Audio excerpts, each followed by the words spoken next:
आजच डाउनलोड करा आणि तुमच्या आवडत्या मालिकांचा आनंद लुटा। माणसाची मती जावी आणि त्यानं स्वतःच्या बरबातीचं रोपटं आपल्या दारात लावून घ्यावं ना, तशी गत झाली माझी। हनम्या जालिंदरला मदत केली। ह्यो जालिंदर जेवढा दिसतो तेवढा साधा सोपा नाही रे। तर हे समजूस तोवर लय उशीर झाला आता। घरात आल्यावर त्यानं त्याचा खेळ दाखवायला सुरुवात केली। आम्हाला कळलं बी नाही काय, पक्का बहिरूपी होता तो। त्यानं त्याचा खरा चेहरा कधीच कुणाला कळू दिला नाही।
अशी मी कायम घरीच असायची।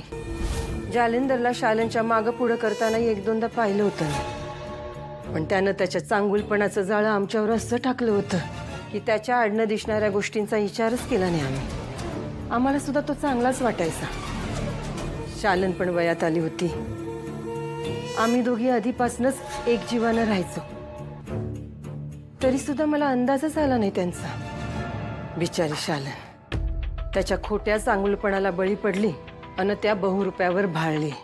दारात लाचार बनून काम मागायला आलेल्या जालिंदर नावाच्या सापानं हळूहळू घरभर इश पसरायला सुरुवात केली।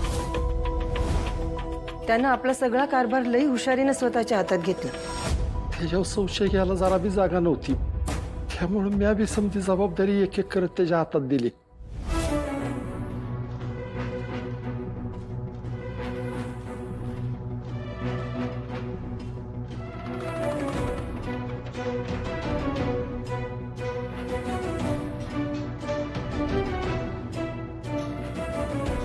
शालनची त्याची एकमेकांना पसंती होती, त्यामुळे मी बी त्याची ओळख घरगडी म्हणून नाही तर मेवना म्हणून करून देत होतो। आणि माझ्या अशा वागण्यानं गावकऱ्यांचा पण त्याच्या विश्वास बसत चालला होता। ह्यो नीच माणूस माझ्या विश्वासाचा गैरफायदा घेत माझी प्रॉपर्टी एक एक करत लाटत होता।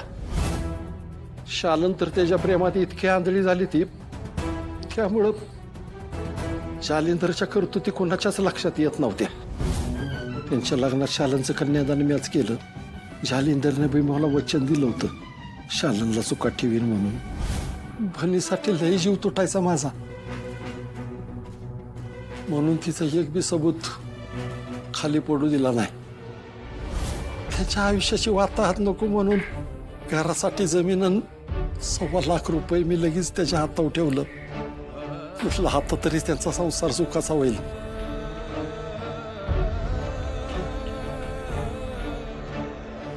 आग लागली की धूर निघतोस तसं एक नाही एक दिवस सगळ्या त्याच्या बानगडी माझ्या कानावर येतील ही त्याला माहितीच होतं।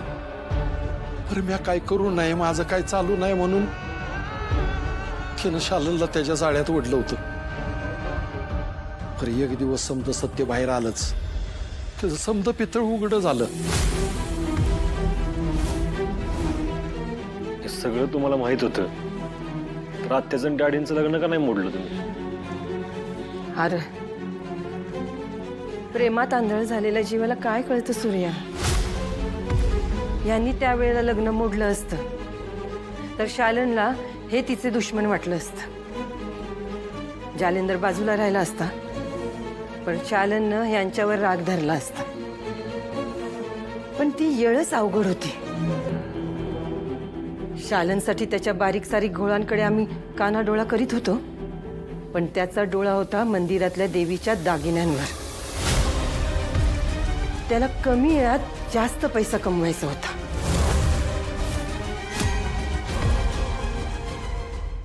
या स्वार्थपोटी त्यानं पैशावर लय हात मारला. या बी मानायचो, गरिबीमुळे माणूस भयकतो कधी कधी. हा ना, असं झालं तरी बी तो आपल्याच घरात राहणार आहे, तेव्हा कशाला लय विचार करा. असं वाटत असतानाच शालनभर लग्न झाल्यावर त्यानं शेवटचा डाव टाकला. माझ्या मोहर गावामोहर त्यानं तिच्यावर चोरीचा आळ घेतला.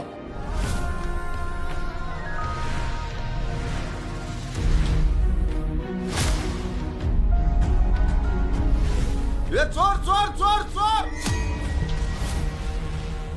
चोर चोर. अव देवाचे दागिनं घेऊन ह्या पुरीची आय देवळातल्या पुजारा संघ पळून गेली. हे असली किडा आपल्या गावात नको, वाडीत टाकाय ना. हाकलून द्या गावात.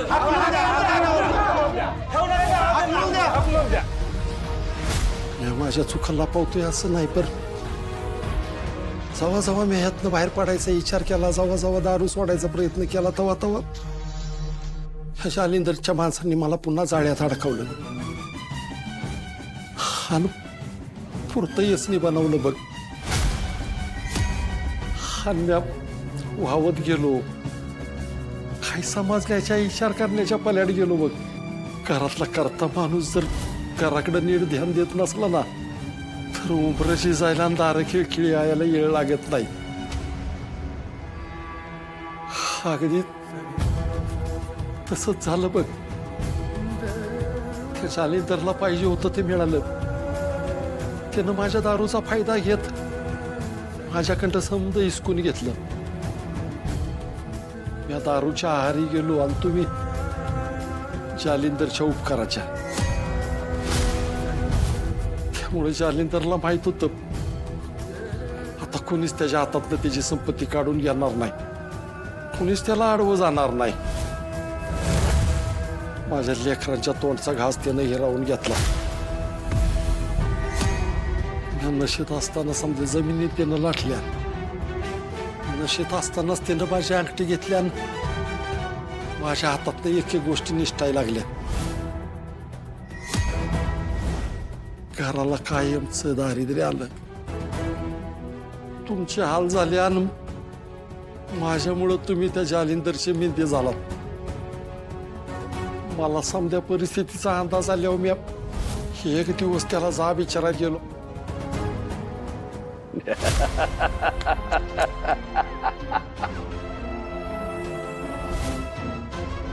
जालिंदर, तुझी ही हिंमत माग हो.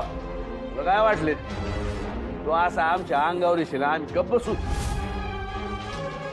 या खेपेला माफ केलं तुला. गावात कुठं काय बोललास लक्षात ठेव. तुझी बहीण आमच्या घरात आहे, तिचं नख बी दिसणार नाही तुला.